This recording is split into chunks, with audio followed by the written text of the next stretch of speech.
welcome back to my channel, welcome back to Cook with Nakshu and happy Sunday to all of you. உண்மையிலேயே Sundays are my most favorite day of the week. எல்லாருக்குமே அப்படிதான் நினைக்கிறேன். சின்ன வயசுல இருந்து பாத்தீங்கன்னா இந்த சண்டேனா எங்க அம்மா வந்து ஹோம்வொர்க் எல்லாம் கூட சாட்டர்டேவே முடிச்சுட்டு சண்டே பயங்கர ஜாலியா ஃப்ரீயா விட்டுருவாங்க. இஷ்டத்துக்கு சாப்பிடுங்க, இஷ்டத்துக்கு டிவி பாருங்க, இஷ்டத்துக்கு விளையாடுங்க, அந்த மாதிரி தான். So it is a very very special day. So இன்னைக்கு ஒரு நல்ல சண்டே, அதுவும் மழையெல்லாம் பெஞ்சு I think it's a beautiful weather, beautiful climate and the perfect reason to eat biryani. So title படிச்சிருந்தீங்கன்னா உங்களுக்கு தெரிஞ்சிருக்கும். இன்னைக்கு வந்து vegetable biryani நான் பண்ண போறேன். ஏன் வெஜ் பிரியாணி அப்படின்னு கேட்டீங்கன்னா அது மட்டும் தான் எனக்கு பண்ண வரும். இந்த நான்வெஜ் எல்லாமே பாத்தீங்கன்னா எங்க அம்மா தான் எக்ஸ்பர்ட். எனக்கு வந்து I'm not at all great in that aspect. But இந்த ஒரு vegetable biryani பாத்தீங்கன்னா லாக்டவுன்ல நான் பண்ண ஆரம்பிச்சேன். ஃபர்ஸ்ட் டைம் பண்ணும்போதே வந்து ரொம்ப நல்லா இருந்துச்சு. எங்க அம்மா அப்பா ரெண்டு பேருமே ரொம்ப ரொம்ப பாராட்டினாங்க. சரி செகண்ட் தேர்ட் ஃபோர்த்னு கிட்டத்தட்ட ஒரு 5-6 தடவை பண்ணிருப்பேன்லமா. அண்ட் ஒவ்வொரு தடவையும் உண்மையிலேயே நல்லா வந்துச்சுங்கம்மா. நீங்க சொல்லுங்க. Super, excellent, amazing, very tasty. So உண்மையிலேயே நல்லா இருந்தது. And it's just a bunch of random things. என்னெல்லாம் கிடைக்குதோ அதெல்லாம் போடுவேன். Like you know நிறைய வீடியோஸ்லாம் பார்த்து it's just like a recipe that I curated myself. So I thought நல்லா வர ஒரு விஷயம் ஏன் உங்க கூட ஷேர் பண்ண கூடாதுன்னு தான் இன்னைக்கு அந்த ரெசிபி நீங்க பார்க்க போறீங்க. So இது வரைக்கும் நான் பண்ண டிஷ்ஷஸ்ல the most complicated dish இதுவா தான் இருக்க போகுது. So கொஞ்சம் பேஷண்டா பாத்தீங்கன்னா நீங்களும் உங்க வீட்ல உங்க ஃபேமிலி அண்ட் ஃப்ரெண்ட்ஸ்க்கு இந்த வெஜிடபிள் பிரியாணி பண்ணி கொடுத்து எல்லாரையும் சந்தோஷப்படுத்தலாம். So முதல்ல இதுக்கு தேவையான இன்கிரிடியன்ட்ஸ் என்னங்கறத பாத்துடலாம். So முதல்ல we need basmati rice. Like you know எந்த பாஸ்மதி ரைஸ் உங்ககிட்ட இருக்கோ நீங்க அதை யூஸ் பண்ணலாம். இல்லனா நீங்க பச்சரிசி கூட யூஸ் பண்ணலாம். பட் பாஸ்மதி யூஸ் பண்ணீங்கன்னா அதுக்குன்னு ஒரு தனி டேஸ்ட் இருக்கும். இது வந்து நாங்க 2.5 கப் பாஸ்மதி ரைஸ் எடுத்திருக்கோம். இது ஏற்கனவே நான் பாத்தீங்கன்னா ஒரு half குக், இந்த அரவேக்காடுன்னு சொல்லுவாங்கல்ல, சோ அந்த மாதிரி ஒரு half குக் நான் வந்து வெறும் வாட்டர்ல பாயில் பண்ணி எடுத்திருக்கேன். அண்ட் இதுல தேடி பார்த்தா கிடைக்கும். சோ இந்த மாதிரி கிராம்பு, பட்டை, லவங்கம், ஏலக்காய் எல்லாத்தையுமே இதுல போட்டு தான் நான் ரைஸோட சேர்த்து பாயில் பண்ணேன். so that the flavor comes. and இதுதாங்க நம்மளோட பிரியாணி கரம் மசாலா. இதுல பாத்தீங்கன்னா I have black pepper, ஏலக்காய், cinnamon அதாவது பட்டை, அப்புறம் இது வந்து கருப்பு ஏலக்காய், பிரிஞ்சி இலை, இது வந்து ஒரு பூ ஜாபித்ரி அதாவது இந்த மரத்துல இருந்து கிடைக்கிற பூ, அண்ட் ஸ்டார் அனீஸ் பரங்கி பூ. அம்மா தப்பா ஏதாவது சொல்லிடாதீங்க. ஓகே, சோ இதுதான் வந்து பரங்கி பூ, லவங்கம். ஓகே, இதுவும் இருக்கு. சோ இது எல்லாமே பாத்தீங்கன்னா ரெகுலரா பிரியாணிக்கு போடுற விஷயங்கள் தான். எங்க வீட்ல ஒரு பிரியாணி டிரானே இருக்கு. சோ அந்த டிரால இது எல்லாமே இருக்கும். சோ அதனால நானும் இதெல்லாம் போட ஆரம்பிச்சேன். எங்க அம்மா பிரியாணி பண்ணும்போது இதை விட ரொம்ப லைக் ட்வைஸ் த்ரைஸ் தி குவாண்டிட்டி மசாலா போடுவாங்க. பட் நான் போட மாட்டேன். ஏன்னு கேட்டீங்கன்னா எனக்கு வந்து இந்த ஹோல் ஸ்பைசஸ் போடுறது மட்டும் இல்லாம கரம் மசாலா பவுடராவும் போடுறது ரொம்ப பிடிக்கும் அந்த பிரியாணி மசாலால. So I'm just using a little bit. இதுல இந்த cinnamon, ஏலக்காய், லவங்கம், இந்த மூணும் யூஸ் பண்ணி தான் நான் வந்து ரைஸ் பாயில் பண்ணி எடுத்திருக்கேன். சோ அது வச்சு தான் நம்ம பாயில் பண்ணிருக்கோம். So that's on one side. இது வந்து பாத்தீங்கன்னா கேசரி கலர் அண்ட் பால், ஜஸ்ட் லைக் 2 tablespoons of பால். அதுல பால் ஆடையும் சேர்ந்து வந்திருக்கு, பயந்துடாதீங்க. பால் ஆடை, பால் அண்ட் கேசரி கலர். இது வந்து புதினா. எங்க அம்மாக்கு என்னவோ பிரியாணில வந்து நிறைய புதினா போடணும்னு அவங்க சொல்லுவாங்க. சோ அவங்க தான் இதை வந்து எடுத்து கொடுப்பாங்க. ஒரு கை அளவு பிளஸ் ஒரு half எக்ஸ்ட்ரா புதினா. அது வந்து தண்ணியில நாங்க போட்டு வச்சிருக்கோம். சோ தட் மண் எல்லாம் கீழே இறங்குங்க. இது பாத்தீங்கன்னா we have carrots. So any choice of vegetable, நீங்க beans, carrot எது வேணாலும் போட்டுக்கலாம். உருளைக்கிழங்கு எல்லாம் நாங்க தனியா எடுத்து வச்சிருக்கோம். அது இருக்கு. Then we have கொத்தமல்லி, இதுவும் வந்து சாப் பண்ணி வச்சிருக்கோம். இது பாத்தீங்கன்னா இதுக்கு ஒரு ஸ்பெஷல் ஸ்டோரி இருக்குங்க. எந்த அளவுக்கு வந்து நம்ம நல்லா பிரியாணி சாப்பிடும் போது இந்த ஏலக்காவை கடிச்சிட்டோம்னா ஒரு டிசப்பாயின்மெண்ட் வருமோ, அதே அளவுக்கு சந்தோஷம் ஒரு திராட்சையை கடிச்சா எங்க குடும்பத்துல எல்லாருக்கும் வரும். இந்த ஒரு போட்டியே நடக்கும். அதாவது உனக்கு எத்தனை திராட்சை வந்தது, எனக்கு எத்தனை திராட்சை வந்தது அப்படின்னு சொல்லிட்டு. சோ ஏதோ பிரியாணி வந்து சாப்பிடும் போது முந்திரி பருப்பு, திராட்சை எல்லாம் கிடைச்சா எங்களுக்கு வந்து அவ்வளவு ஹாப்பினஸ் கிடைக்கும். சோ அதனால எங்க ஃபேமிலிக்கு பிரியாணி பண்ணும்போது எப்பவுமே இந்த நெய்ல வறுத்த முந்திரி பருப்பு, திராட்சை எல்லாம் போடுறோம். அப்புறம் I have எலுமிச்சம்பழம். இது பாத்தீங்கன்னா ஒரு ஃபுல் எலுமிச்சம்பழம் நான் எடுத்து வச்சிருக்கேன். பட் ஃபுல்லா யூஸ் பண்ண வேணாம்னு எனக்கு தெரியாது. ஏன்னா புளிப்பு எவ்வளவுங்கிறத பேலன்ஸ் பண்ணி பார்க்கணும். பிகாஸ் எலுமிச்சம்பழம் மட்டும் இல்லாம தயிரும் நான் வந்து யூஸ் பண்ண போறேன். 1 cup, not 1 cup, a little less than that தயிர். இதுக்கெல்லாம் வந்து கரெக்டான குவான்டிட்டிலாம் எனக்கு தெரியாது. எங்க வீட்ல எவ்வளவு இருக்கோ அதை வச்சு நான் சமைப்பேன். எங்க அம்மா வந்து she's always been an expert home cook. நடுராத்திரி 2 மணிக்கு பிரியாணி வேணும்னு சொன்னா கூட வீட்ல என்ன இருக்கோ அதை வச்சு ஒரு பிரியாணி பண்ணி கொடுத்துருவாங்க. So I think I kind of picked that up from her. So எவ்வளவு தயிர் இன்னைக்கு வீட்ல மிச்சம் இருந்ததோ அதை எடுத்து வச்சிருக்கேன். சோ தயிர் அண்ட் எலுமிச்சம்பழம் வந்து புளிப்பு நம்ம பேலன்ஸ் பண்ணிக்கிறோம். நிறைய தயிர் போட்டோம்னா எலுமிச்சம்பழம் கம்மி பண்ணிக்கலாம். தயிர் கம்மியா இருந்துச்சுன்னா எலுமிச்சம்பழம் அதிகப்படுத்திக்கலாம். அப்புறம் இதுல வந்து we have வெங்காயம், ஒரு 2 பெரிய வெங்காயம் வந்து ஸ்லைஸ் பண்ணி வச்சிருக்கேன். 3 மீடியம் சைஸ் நாட்டு தக்காளி ஸ்லைஸ் பண்ணி வச்சிருக்கேன். இது வந்து காட் ப்ராமிஸ் பச்சை மிளகாய் தான். ஆனா ஏதோ எங்க ஃப்ரிட்ஜ்ல வச்சதுனால எங்க அம்மா பழுத்துருச்சு அப்படின்னு சொன்னாங்க. But it's still good to use. So கிட்டத்தட்ட ஒரு 5-6 இவ்வளவு குட்டியா இருந்ததுனால I've taken like 6. பட் உங்க வீட்ல காரம் எப்படி உங்களுக்கு பிடிக்குமோ அதை பொறுத்து நீங்க பச்சை மிளகாய் எடுத்துக்கலாம். And then we have cauliflower. இதுவும் வந்து சுடுதண்ணில போட்டு வைக்கணும். ஏன்னா எங்க அம்மா சொல்லுவாங்க அதுல ஏதாவது புழு இருந்ததுன்னா அது செத்துரும் அண்ட் வெளியில வந்துரும் அப்படின்னு சொல்லிட்டு. அப்புறம் உருளைக்கிழங்கு வந்து வெறும் தண்ணியில நாங்க வச்சிருக்கோம் so that அது கலர் மாறாம இருக்கணும்னு. அதுக்கப்புறமா you will also need ginger garlic paste. இது வந்து எந்த பிராண்டிங்கும் கிடையாது. நீங்க வீட்ல அரைக்கிறதுனால சரி இல்ல எந்த பிராண்ட் வாங்கினாலும் சரி. இஞ்சி பூண்டு விழுது. எனக்கு வந்து குக்கிங் ஷோஸ்லாம் பார்க்கும்போது அவங்க அந்த விழுது வார்த்தை சொல்லும்போது ரொம்ப பிடிக்கும். ஒரு மாதிரி அழகா இருக்கும் கேட்கறதுக்கே. சோ அது இருக்கு. இதை தாண்டி வந்து பேசிக் இன்கிரீடியன்ஸ் இந்த மஞ்சள் தூள், காரப்பொடி அண்ட் உப்பு, எண்ணெய், நெய் வந்து எங்க வீட்டுல ஒரு ரொம்ப பேசிக் இன்கிரீடியன்ட். நெய் தேவைப்படும், தண்ணி, இதெல்லாம் தான். இது வந்து நான் ஏன் தனியா எடுத்து வைக்கலன்னு பாத்தீங்கன்னா இந்த இன்கிரீடியன்ஸ் பாத்திரத்தை எல்லாமே நானும் எங்க அம்மா வந்து அதுக்கப்புறம் கழுவி வைக்கணும். ஒவ்வொரு தடவையும் கஷ்டமா இருக்குங்கிறதுனால நீங்க புரிஞ்சுப்பீங்கன்ற ஒரு நம்பிக்கையில வந்து அதாவது அந்த டப்பாலேயே இருக்கு. போடும்போது நான் எவ்வளவு குவான்டிட்டிங்கிறத உங்களுக்கு சொல்றேன். சோ இன்கிரீடியன்ஸ் எல்லாம் பார்த்தாச்சு. now let's start making. சேஃபா ஒரு நல்ல பெரிய பாத்திரம் எடுத்துக்கோங்க. அப்பதான் வந்து நம்ம ரைஸ் எல்லாம் போடும்போது ஏதாவது குவான்டிட்டி இன்க்ரீஸ் ஆச்சுனாலும் நமக்கு பிரச்சனை கிடையாது. சோ இப்போ I'm just going to pour oil. இது வந்து கணக்கு கிடையாது. I'm just going to pour a little bit. But நான் வந்து oil பாதி நெய் பாதின்னு போட போறேன். Because you obviously know நெய்ங்கிறது எல்லாமே டேஸ்ட் அதிகப்படுத்தும். எஸ்பெஷலி எங்க வீட்டுல அது இல்லாம சமைக்கவே முடியாது. சோ இதுதான் வந்து முந்திரி பருப்பு திராட்சை வறுத்ததுக்காக நான் எடுத்த நெய். சோ அதையும் வேஸ்ட் பண்ணாம இதுல போட்டுடுறேன் first. Then add a little more. So இப்போ இந்த நெய்யும் எண்ணெயும் சூடாகும் போதே இதுல வந்து நம்மளோட கரம் மசாலா, அந்த பட்டை, லவங்கம், கிராம்பு, கிராம்பு லவங்கம், பட்டை, லவங்கம், ஏலக்காய், அது எல்லாத்தையுமே போட்டுட்டு முதல்ல இந்த எண்ணெயை வந்து நம்ம நல்ல ஃபிளேவர்ஃபுல் ஆக்கிக்கலாம். சோ அந்த நெய் எண்ணெயிலேயே வந்து அந்த ஸ்மெல் வந்துடணும். சோ இந்த கரம் மசாலாவோட ஸ்மெல் நமக்கு வருங்க. அது வர வரைக்கும் இது வந்து வெறும்னா அந்த எண்ணெயும் கரம் மசாலா மட்டும் பேன்ல ஹீட் ஆகட்டும். அப்பதான் வந்து அந்த கரம் மசாலா இருக்கிற ஃபுல் ஃபிளேவர் வந்து நமக்கு கிடைக்கும்னு நினைக்கிறேன். So let this keep happening. So நல்ல ஒரு ஸ்மெல் வர ஆரம்பிச்சிருச்சு இல்லமா? செம்ம ஸ்மெல். ஸ்மெல் எல்லாம் வந்து இதுவே வந்து பிரியாணி ஸ்மெல் வந்த மாதிரி இருக்கும். சோ இது வந்ததுக்கு அப்புறமா it's time to add the sliced onions.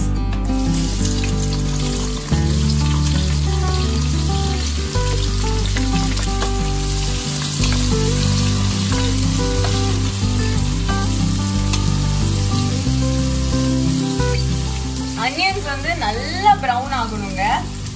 அதுதான் வந்து adds a lot of flavor. So ஒரு மீடியம் ஃப்ளேம்ல நிறைய டைம் கொடுக்கலாம் இதுக்கு so that it browns well. So எங்க அம்மா எனக்கு வந்து சொன்ன ஒரு ட்ரிக் அவங்க அப்பா அவங்களுக்கு சொன்னாங்களா என்னன்னா வெங்காயம் நம்ம போட்டதுக்கு அப்புறம் ஒரு 2 minutes அதை க்ளோஸ் பண்ணோம்னா அந்த பட்டை லவங்கத்தோட ஃப்ளேவரும் நிறைய வெளில போகாது and it gets cooked faster. So that's what I'm going to try. 2 minutes இதை மூடி வைக்கலாம். So onions எல்லாம் பாத்தீங்கன்னா ஒரு அளவுக்கு நல்ல சுருங்கி அந்த edges எல்லாம் brown ஆகி it's done. So in the stage நம்ம என்ன பண்ண போறோம்னு பாத்தீங்கன்னா we're going to add the பச்சை மிளகாய்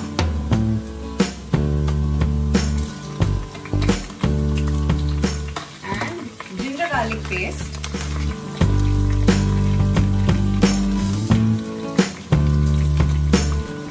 ஒரு 1.5 tablespoon நினைக்கிறேன். இப்போ நல்லா வெடிக்க ஆரம்பிக்கும். So be careful.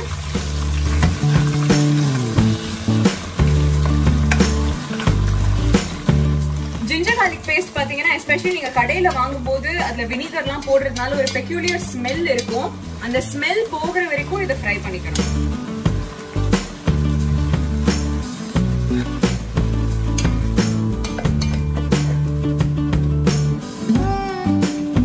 So ginger garlic paste ஓட raw smell போனதுக்கு அப்புறமா we can add the sliced tomatoes.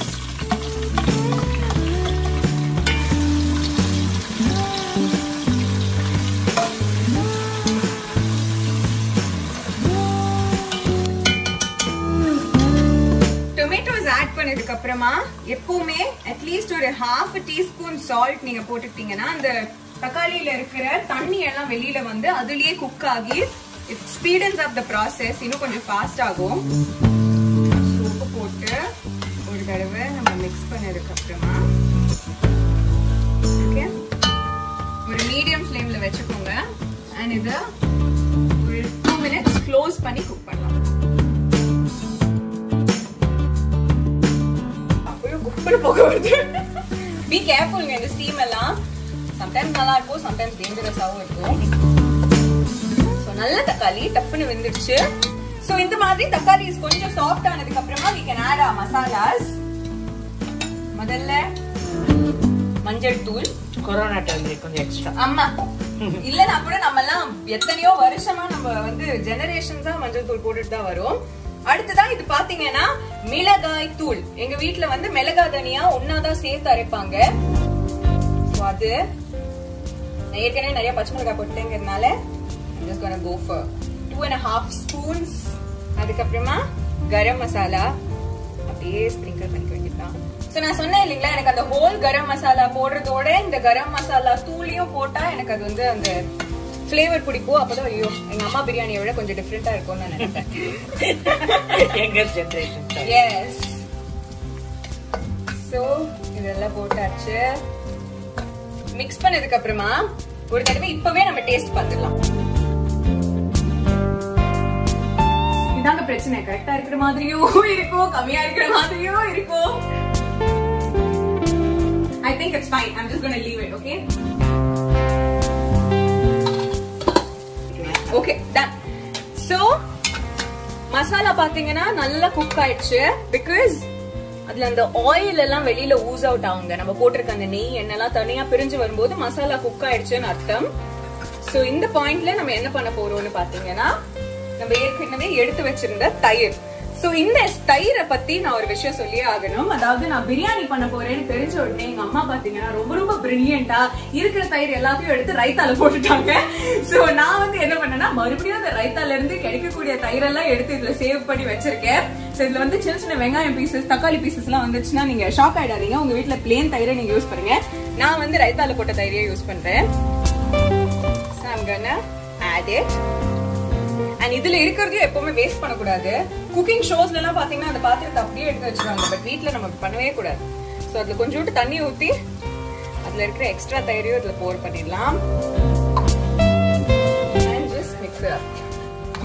இப்போ இது வந்து கர்டல் ஆகுங்க, அதாவது தெரியும். Okay, but don't worry about it. கடைசியில பிரியாணி வந்து குக் ஆகி நீங்க சாப்பிடும் போது அதாவது தெரியவே தெரியாது. எங்க வீட்டுல எங்க அம்மா அப்பா கண்டுபிடிக்கவே இல்லை.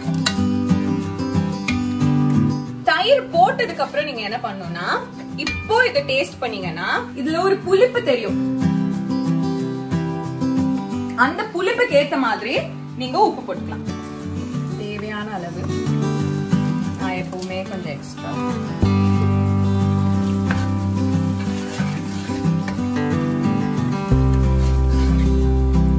இது லைட்டா மிக்ஸ் பண்ணதுக்கு அப்புறம் நம்மளோட காய்கறியை இதை போட்டுக்கலாம். சோ ஒரு கொதி வந்ததுக்கு அப்புறமா when the curd starts boiling, காய் முதல்ல காலிஃப்ளவர். ஐயோ அது ஒரு பீஸ் பெருசா வந்துருச்சு.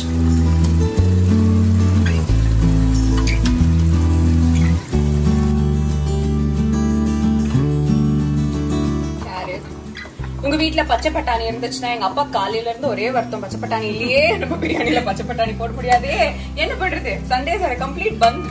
We have to be law abiding citizens. So இன்னைக்கு கேரட், காலிஃப்ளவர், உருளைக்கிழங்கு, அவ்வளவுதான்.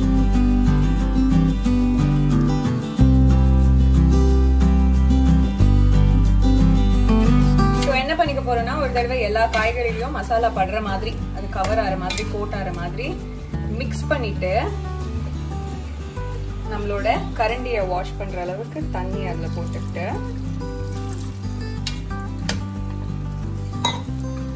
மூடிட போறோம். இது வந்து அம்மா கணக்குப்படி 15 மினிட்ஸ். கரெக்டா? எந்த ஒரு காயா இருந்தாலும் 15 மினிட்ஸ் வேக விடணும், லோ ஃப்ளேம்ல. சோ எங்க அம்மா வந்து என்ன பயங்கரமா கண்ட்ரோல் பண்ணி வச்சிருந்தாலும் ஒரு தடவை கூட நான் திறந்து பார்க்கலைங்க. கிட்டத்தட்ட ஒரு 15 மினிட்ஸ் வந்து அதை க்ளோஸ் பண்ணி ஒரு மீடியம் டு லோ ஃப்ளேம்ல அப்படியே குக் ஆகிட்டு இருக்கு. சோ இப்ப செக் பண்ணி பாப்போம் நல்லூஸ் இன்ஸ்டிங்க்ட் எவ்வளவு வேலை பார்க்குது அப்படின்ட்டு.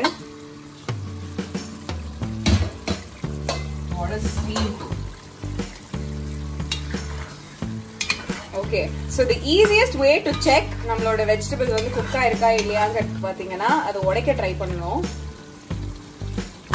Okay, potatoes are cooked. Carrot.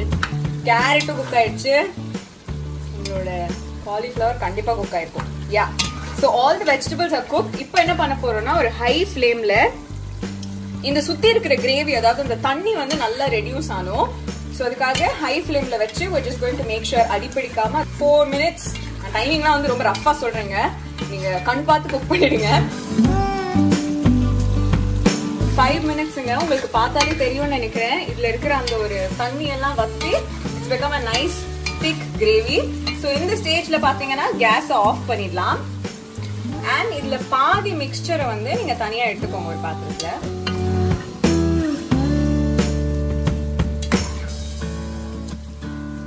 Okay, so எது இருக்கோ பேலன்ஸ் அதை வந்து நல்லா ஈவனா ஒரு லேயரா ஸ்ப்ரெட் பண்ணிக்கோங்க பாட்டம்ல. ஸ்ப்ரெட் பண்ணதுக்கு அப்புறமா சோ நாம வடிச்சு வச்சிருந்த சாதத்தை வந்து இதுல அகைன் ஃபுல்லா கோட் ஆகுற மாதிரி ஒரு நல்ல லேயர் மாதிரி ஸ்ப்ரெட் பண்ணிக்கோங்க.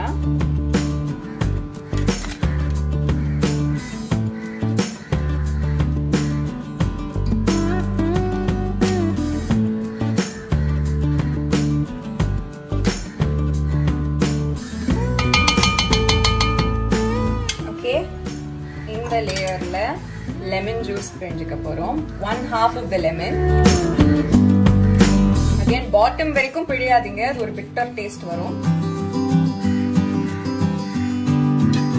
பிழிஞ்சதுக்கு அப்புறம் புதினா,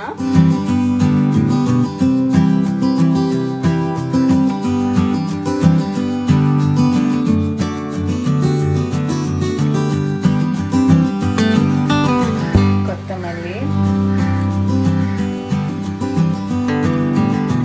ஓகே, சோ ஒரு லேயர் ஓவர். சோ இப்போ அகைன் மசாலா,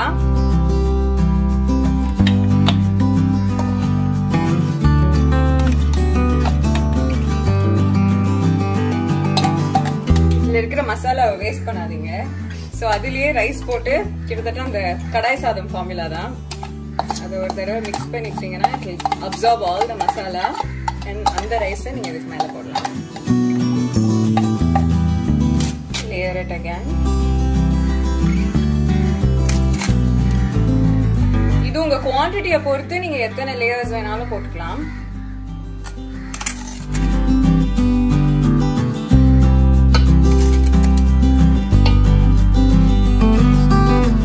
சரி, நம்ம வேக வைக்கும் ரைஸ் வேக வைக்கும் போது போட்ட ஏலக்காய்லாம் இப்போ வருது இல்லை.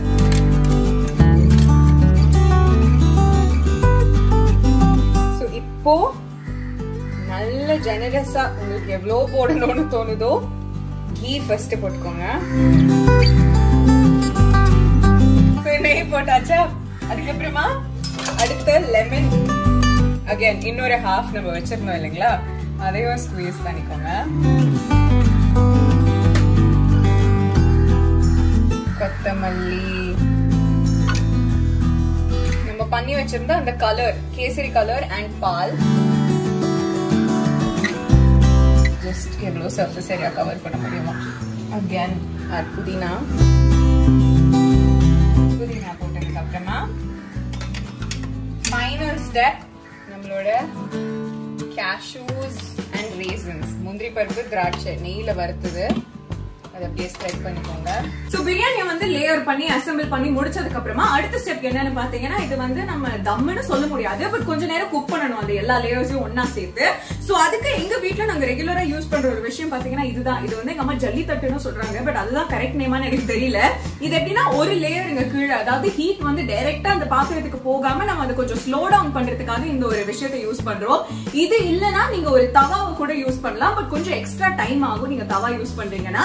இந்த ஒரு விஷயத்தை நீங்க யூஸ் பண்ணும்போது இட் டேக்ஸ் 15 minutes. இந்த பிரியாணில அந்த ஒரு மசாலா எல்லாம் ரைஸோட சேர்ந்து அந்த நெய் எல்லாம் இறங்கி அந்த கொத்தமல்லி புதினா எல்லாம் அதோட வேலையெல்லாம் பார்த்து ஒரு டெலிஷியஸ் பிரியாணி உங்களுக்கு கிடைக்கும். சோ இதோட அசெம்பிளி எப்படிங்கறத பாத்துக்கலாம். சோ கேஸ் ஆன் பண்ணதுக்கு அப்புறமா அதை லோல வச்சுக்கோங்க. லோல வச்சுட்டு பிளேஸ் தி தட்டு on top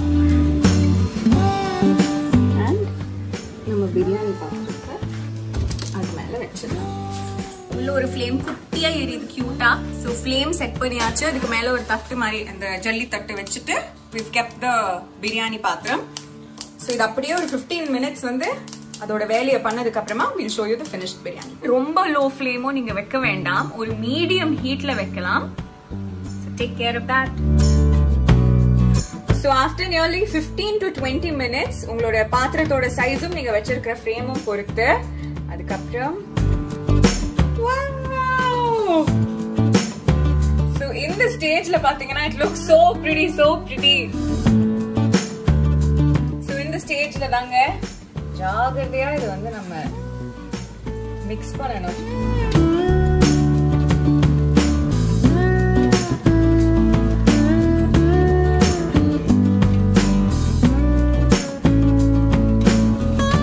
So the rice is cooked completely.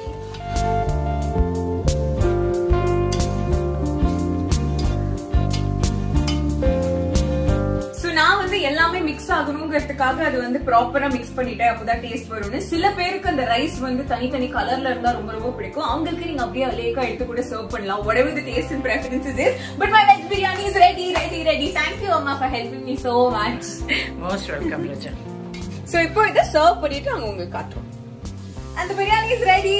அம்மா தாவி பறிக்க தெரியுதா? தெரியுதா?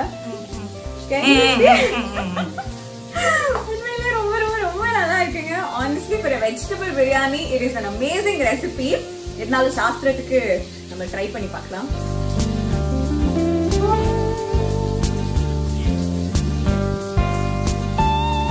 So good, so yummy. Please உங்க வீடியோ ட்ரை பண்ணி பாருங்க, எல்லாருக்கும் ரொம்ப ரொம்ப பிடிக்கும். அந்த சலசலப்பு என்ன சத்தம்னு பாத்தீங்கன்னா எங்க அம்மா வந்து அவங்களோட ஃபேமஸ் வஞ்சரம் ஃப்ரையை வந்து பண்ணிட்டு இருக்காங்க. சோ அது ஒரு பக்கம் நடந்துட்டு இருக்கு. If you want to see that recipe, do let us know. கண்டிப்பா அம்மாவே ஒரு நாள் சமைக்க சொல்லி அது உங்களுக்காக நான் போட்டு காட்டுறேன். But please do try this vegetable biryani and let me know what you think. Thank you so much for watching this video and கூடிய சீக்கிரம் இன்னொரு அழகான ரெசிபியோட நான் உங்களை சந்திக்கிறேன். And then it's me saying bye bye. Love you.